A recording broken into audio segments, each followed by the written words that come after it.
everybody, welcome back to video 2 of monoprinting.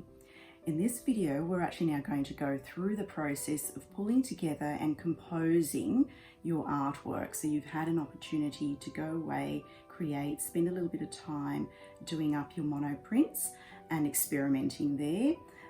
The idea is that you would allow a little bit of time, so it could even be over a day or two between when you create your monoprints initially to the time that you actually create your board. And in this particular one, we're going to work with creating a monoprint that allows you to cut out your monoprints that you've done, and we will actually put it all together.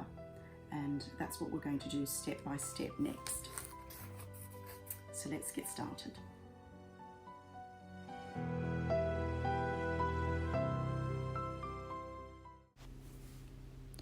Here's a list of some of the things that you might need.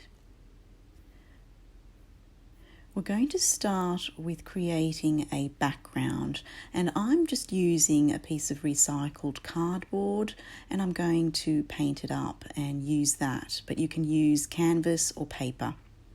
So if you need to seal the surface, I'm just using an inexpensive sealant. You don't have to, it is purely optional. But use either a paintbrush or a roller and roll on some paint onto your surface if you're using a canvas or if you're using board. You can add as many colours as you like and create a background that's going to suit your monoprints. So we've got a great background for the next piece that we're working on. So now we have a fully dried set of prints ready to use. The next step is to cut out your prints. So you can build up a collection of cut out monoprints to be used for various different projects that you might have lined up. Now it's time to get creative, and this is the challenging part, trying to create a piece of work. The collage composition, so working out how you want to place your items. Assemble your cutouts. I tend to use the rules of 3, 5s, or 7s to get the balance.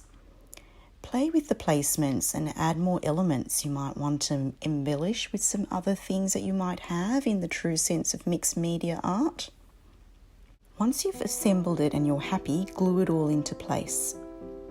Enjoy the process. It can be a lot of fun and it's also very relaxing. In the next section, we're going to look at some techniques of creating backgrounds.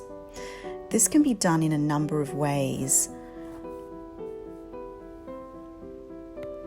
You can use inks or stains to create backgrounds, and if you've watched the video previously on springtime blossoms, that gives you some ideas on how you can experiment with drips and drops and overlaying monoprints then on top of your patterns. I love creating textures and using the sponge effect. I have a monoprint design that I decided to work into that background, but I decided I'd like to have a really bright background and have it pop.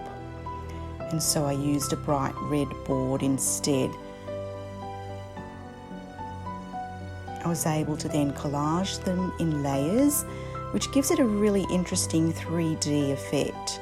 And there's nothing stopping you from also including some natural elements of leaves in there too.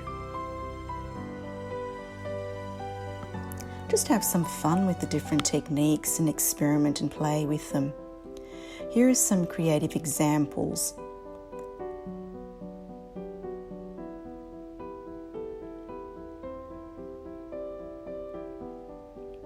Some of the artworks created by Mel's Art of Zen creatives.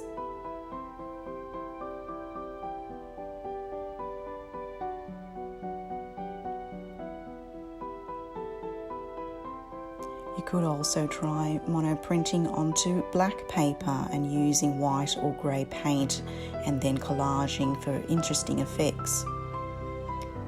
And also adding extra embellishments with your collage. Always makes it a little bit more fun and bright.